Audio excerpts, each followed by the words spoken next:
안녕하세요. 달빛 수학교실에 오신 것을 환영합니다. 반가. 저번 시간에 합의법칙에 대해서 공부했죠? 오늘은 합의법칙의 친구인 곱해법칙에 대해 공부해 보도록 하겠습니다. 곱해법칙 또한 사건이 2개 이상인 경우에 쓴답니다. 그러다 보니 어떤 상황에선 합의법칙을 써야 하고 또 어떤 상황에선 곱해법칙을 써야 하는데 아이고 이 둘 무척이나 헷갈리겠네요? 구별법이 궁금하시죠? 제가 다 알려드릴게요. 가봅시다. 렛츠고! 자, 오늘도 쌤이 사랑하는 남친을 만나러 가는 날이에요. 예쁘게 보여야겠죠? 오늘은 블라우스와 어울리는 아랫도리를 골라보려고 해요. 치마를 입을까요? 아니면 청바지를 입을까요?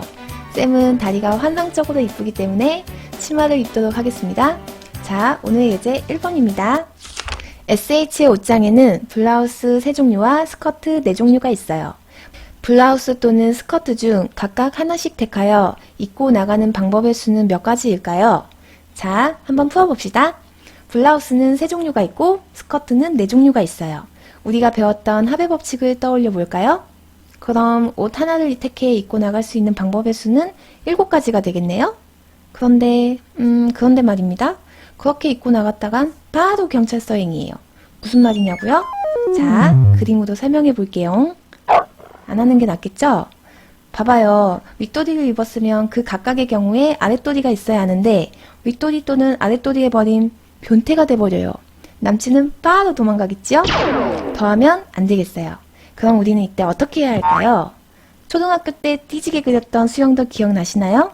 맞아요. 블라우스 하나에 치마 4가지 선택 가능하고요. 또 다른 블라우스 하나에 치마 4가지 선택이 가능하죠?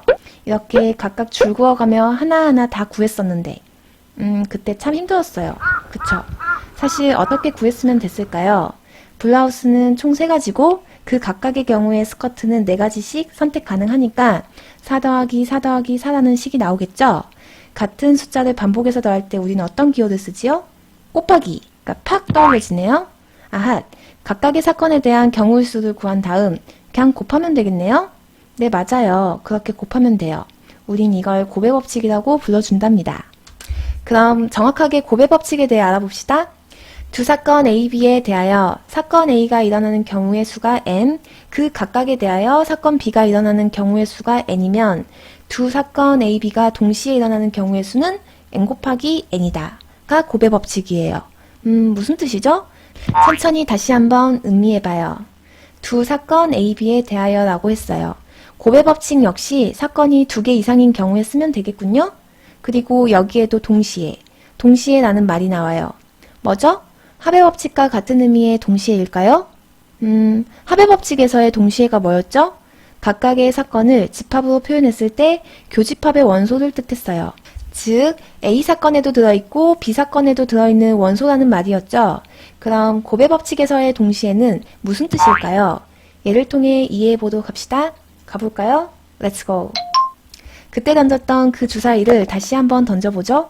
오늘의 예제 2번입니다. 주사위 2개를 동시에 던질 때 첫 번째 주사위는 홀수의 눈이 나오고 두 번째 주사위가 3의 배수의 눈이 나오는 경우의 수는 어떻게 될까요? 우선 사건을 구분해 봅시다. 첫 번째 주사위는 홀수의 눈이 나온다고 했죠. 그 사건을 A라고 합시다.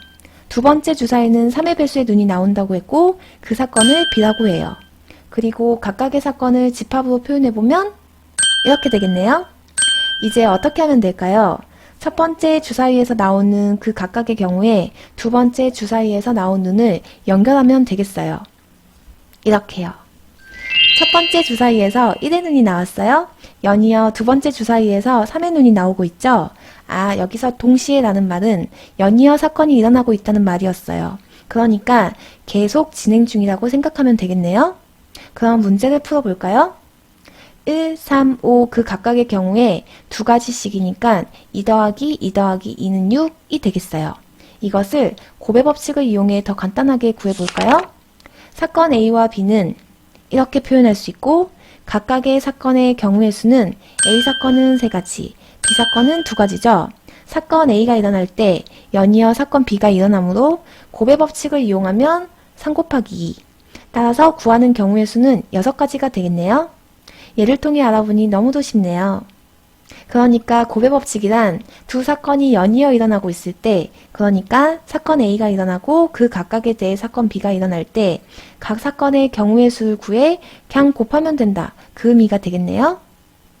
이제 여러 사건이 나와도 무섭지가 않아요. 왜냐면 사건을 하나하나 구분해 각각의 경우의 수를 구해서 더해야 할까 곱해야 할까만 구별하면 되니까요. 좀 더 심화된 예제를 통해 익혀보도록 합시다. 렛츠고! 오늘의 예제 3번입니다. A 지점에서 D 지점으로 가는 모든 방법의 수를 구하라. 단, 같은 지점은 2번 이상 지나지 않는다 라는 문제예요. 가는 방법들이 여러 가지 존재하겠는데요. 사건을 한번 구분해 봐야겠어요? A 지점에서 D 지점으로 가는 방법은 같은 지점을 딱 한 번만 지나야 하므로 이렇게 4가지 사건으로만 구분할 수 있겠네요. 이럴 때 어떻게 하기로 했죠? 각각의 사건의 경우의 수를 구한 후 동시에 존재하는 게 있나 쓱 살펴보고 없으면 그냥 싹 다 더하면 되는 합의 법칙을 사용하기로 했어요. 이 경우엔 동시에 일어나는 경우가 없는 것 같네요. 그럼 이제 각각의 사건들만 차분히 구해주면 돼요. 우선 첫 번째 사건의 경우의 수를 구해볼까요? A에서 B로 가는 길은 2가지예요. 그 각각의 경우에 B에서 D로 가는 길은 1가지네요. 이럴 때 어떻게 하기로 했죠? 사건이 연이어 일어나고 있으므로 각 사건의 경우의 수를 구해 그냥 곱하기로 했어요. 그래서 2 곱하기 1은 2가 되겠네요. 마찬가지로 나머지 사건들의 경우의 수를 구해보면 이렇게 되겠고 A에서 D로 가는 총 방법의 수는 18가지가 되겠어요. 자, 오늘은 곱의 법칙에 대해 알아봤어요. 이해가 잘 되셨나요? 제가 수학을 좀 공부하다 보니까 이 둘을 구별하는 게 꽤나 중요한 일이었더라고요. 다음 시간에는 합의 법칙과 곱의 법칙이 잘 활용되는 하세 문제, 중내 문제, 상세 문제에서 총 10문제를 가지고 오도록 하겠습니다. 아직 쌤의 손글씨는 본 적이 없죠? 문풀이는 손글씨로 할 생각입니다. 좋은 문제들로 엄선해 올 테니 꼭 보도록 하세요. 도움이 되신 분들은 칭찬의 의미로 구독과 좋아요 꼭 눌러주시고요. 그럼 우리 다음에 또 만나요. 빠이!